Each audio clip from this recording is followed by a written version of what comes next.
Ginoong Joe Saldariaga. Sir Joe, magandang araw. Magandang araw, Aljo. At Mr. Gracie, Jake at Danny, magandang araw sa inyong lahat. Sir Joe, gaano po karami ang apektado ng pagkawala ng kuryente sa Metro Manila at sa mga karatig probinsya na siniserbisyuhan po ng Meralco? Sa kasagsagan po nung bagyong si Ulysses, inabot po ng 3.8 million customers ng Meralco ang nawalan po ng serbisyo ng kuryente. Opo. Pero yan ho ay napababa na natin sa 200,000, around 200,000 as we speak. Opo. And hopefully, by tomorrow, mas may improvement pa tayo. At sa Lunes sana ay makabalik na kami sa tinatawag na normal business operations. So sa ngayon, binubuno pa namin itong ilang mga customers natin, particularly mga affected, particularly sa Bulacan na meron pang over 100,000. Rizal na may 55,000 customers pa tayo at saka itong Metro Manila na mga 50,000 na natitira.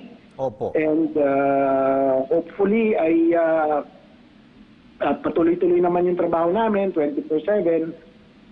So we hope to close this out in the next couple of days. Opo. Sir Joe, may tanong ko lang, otomatiko bang pinapatay o nawawala ang kuryente? Nagkakaroon ng brownout or blackout sa mga lugar kung saan ay talaga namang binaha dahil di natin maiwasan ang mga reports na nakukuryente ang ilan natin mga kababayan. Tama ho ba? That is correct, Aljo. Alright. At saka, alam mo, ang ginagawa ng mismong mga facilities natin, pag nararamdaman nilang threatened na sila, automatically nag-shut off yan. Tawag yan sa football. Kaya kung tingin niya, yung threat is not that grave enough na tuluyan na siyang mag-cut off, babalik yan. Kaya minsan yung mga trip off, yung mga 3 seconds, 5 seconds. Pero pag naramdaman niya, kamukha nitong si Ulysses, automatically nag-shut off na yon. Opo. And similarly, we also have coordination with down the barangay level na lalaman din naman namin kasi meron kami yung tinatawag na outage map. Opo.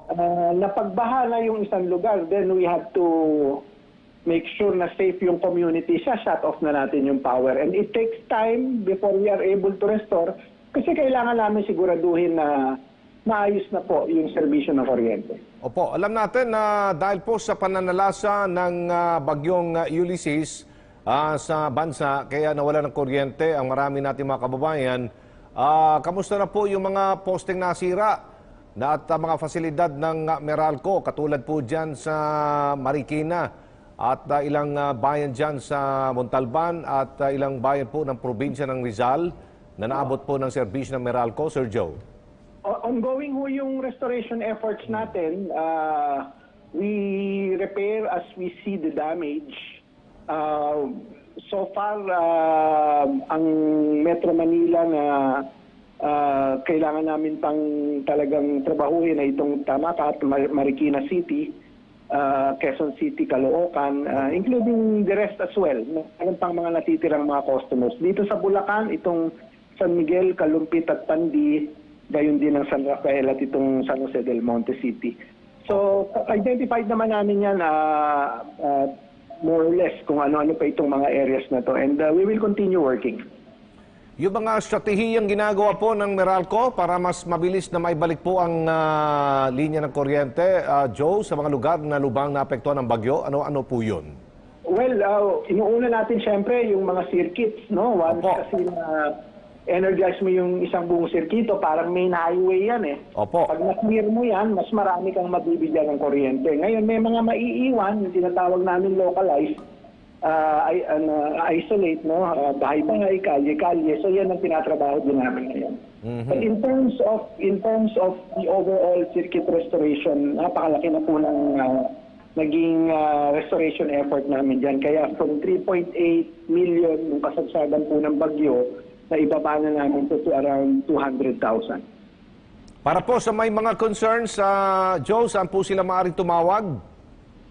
Well, andyan yung ating hotline, although sa ngayon talaga may difficulty in calling dahil sa volume ng calls, no? At pwede rin at 16211, pwede rin kami padala ng text. Basahin ko lang, 0920-971-6211. Pwede rin 0917-551-6211 o 0925-771-6211. Meron din kaming connect with us for any report sa Facebook po, /Meralco or Twitter @Meralco. And you can also use the Meralco mobile app. Okay, pag may mga mensahe ba kayo, Sir Joe, na nais ninyong iparating sa ating mga kababayan, lalo na dito sa Metro Manila? Well, sa mga minamahal po namin customers ng Meralco, mga saho kayo, itong natitira ay tuloy-tuloy ho yung pagtatrabaho po natin. Hindi ho tayo hihinto hanggat hindi natin nakakompleto itong mga wala pa pong serbisyo ng kuryente. We're down to around, as I mentioned, 200,000 level. And we hope to further improve on that pagtapos ng araw na ito, and by tomorrow, tuloy-tuloy ho yung trabaho natin. At hindi mo tayo ihinto. Okay. Maraming salamat sa inyong panahon, Meralco spokesperson Joe Saldarianga. Mag-ingat po kayo.